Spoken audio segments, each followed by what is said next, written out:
تعرف إن في أكلات معينة تعمل زي منوم طبيعي؟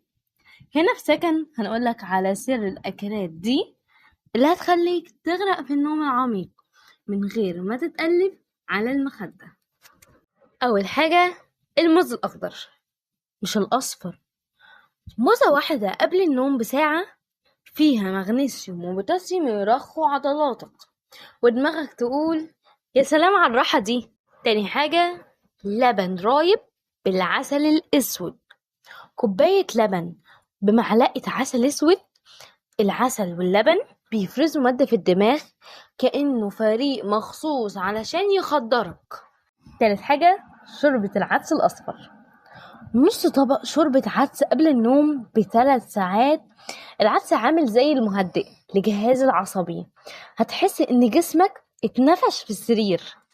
رابع حاجة، اللوز الني، 7 حبات قبل النوم، دول بيعملوا معجزة، بيهدوا هرمون التوتر في الدم ويحولوها لهرمون النوم. خامس حاجة، شاي البابونج وزهرة الليمون، كوباية دافية بعد العشاء. دي مش مجرد شاي، دي صفارة انذار لدماغك تقول لها خلصنا شغل، وقت الاستراحة. سادس حاجة، الكرز الطازج، لو مسامه 10 حبات كرز بتحفز الهرمون اللي بيساعد على النوم، وده الهرمون الموجود في أدوية النوم.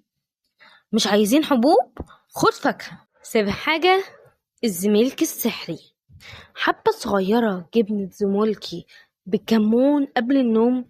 الجبنة البيضة فيها كالسيوم بيهدي الأعصاب، والكمون بيخليك تنام من غير كوابيس. الفيديو الجاي هنكلمك فيه عن الروتين المسائي اللي هيخليك تصحى نشيط. عشان ما تتعبش دماغك اشترك في القناة ودوس على الجرس واكتب في الكومنتات هجرب أكلة رقم كذا النهاردة، وهنشجعك لما تيجي تقول لنا نمت كويس. وخليك فاكر، اللي بياكل كويس بيفكر كويس وينام كويس.